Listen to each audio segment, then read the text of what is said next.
Hi everyone, I'm Preeti Cowan. I'm a research fellow at the University of Auckland in New Zealand, and I'm going to tell you a bit about using deep learning to find solar system objects. The twist in this is that my journey actually started with microlensing data. So asteroids, there are millions of them. They're distributed all throughout a solar system. My absolute favorite fact about them is that it is their interactions with the giant planets that have caused the planetary migration and these structure we see currently in a solar system. For me, it's like the best example of like the little guys banding together and affecting change, very utopian and crazy. So there are plenty of surveys that are dedicated to finding these objects, and they have fantastic pipelines to extract them as well. We've heard about some of those earlier this morning. But because of their very nature, they're also in the survey data of everyone, all other survey data that is out there. So there's already a data deluge because we already have vast archives of data. This brings us to the MOA survey. MOA stands for Microlensing Observations in Astrophysics. They've been operating at the 1.8 meter MOA 2 telescope at Mount John in Tekapo, New Zealand since about 2005.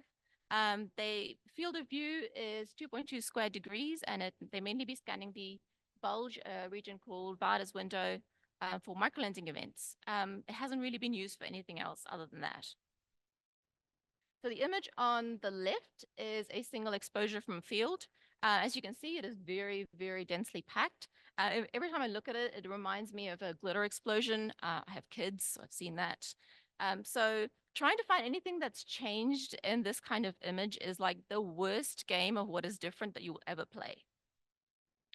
So to make things easier, we use difference imaging analysis. That's when we have a reference image and we subtract the observation image from that. And we're left with an image with objects where things have either changed in brightness or in position and the noise. So all of my work starts with the difference images. So this is a composite of one night of observations, and there's actually 5 asteroids moving through this field and a satellite as well, just for good luck. I could point them out to you, but I feel like the sense of discovery when you spot them is awesome. So we are really good at spotting movement thanks to evolution, but computers are not. What computers are good at, though, is finding patterns. So with asteroids, we're lucky because they do actually move in consecutive exposures, as we can see with this really bright main belt asteroid. So what I've done here is I've taken the 4 images from the previous slide and I've stacked them by brightest pixel, then median pixel, and subtracted one from the other. So it gives me this subtracted stack, which takes away the background and the brighter objects. And we see this really distinctive pattern that is created by the asteroid. So it is this pattern that I actually train the neural networks with. Now, the most arduous part of training doing supervised learning is actually labeling the data. But it is also the most important part because your network's only going to be as good as the training data. And real data will trump simulated data anytime.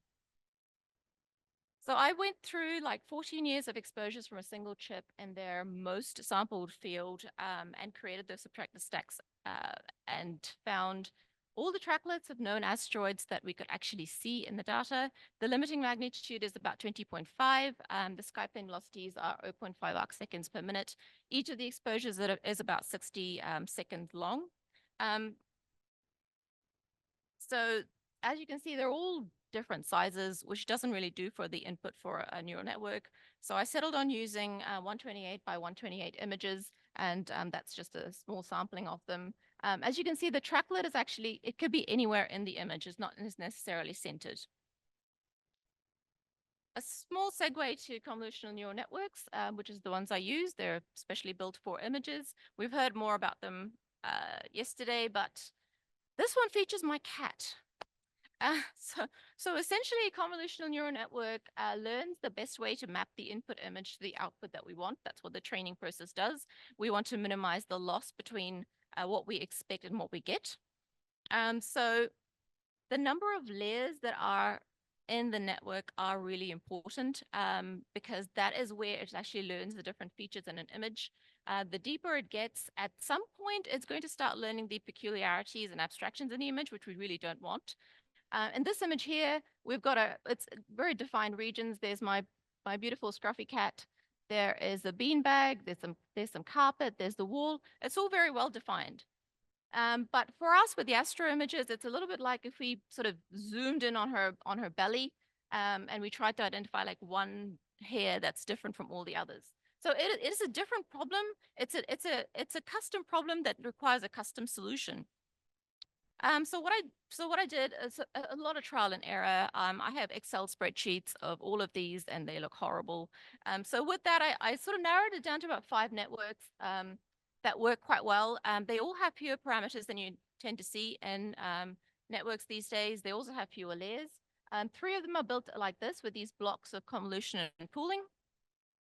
And the 2 others are based on a combination of the Inception and ResNet, which are also famous architectures of neural networks. So these I trained for classification. So obviously I needed a real bogus data set. I used the tracklets that I mentioned earlier. I also augmented them just so I had something different. They had something different to see. I chose like 20K tracklets from the other vast store I had of images without tracklets. The most important part was that I made sure there was absolutely no overlap between the training and the test sets. And towards the end, I also got a small data set with images from chips and fields that I'm not training the network with. So this was a really important test set for me. The proof of the pudding is in the evaluation metrics, as the saying goes. So this was quite, the metric we're looking at is recall. Recall is the one that tells us how good it is at finding all the real values. So this takes into account the false negatives. We don't want false negatives. False negatives means we miss tracklets. So we're focusing on recall here, and so we can see that it's pretty good. I don't have a lot of test data, so this is a good starting point for any network. But this is the part that increases my confidence in the network. This is the training, the metrics from when it looked at data that I hadn't looked at before. So we can see that it actually generalizes pretty well as well. Because all 5 of those networks had kind of similar results, it didn't make sense to pick one. So I actually ended up picking all of them. I ensembled them and chose so that each of them made predictions, and I chose either the maximum value prediction or the average prediction. In the end, I settled with using the max value simply because it gave me a higher recall and fewer false negatives.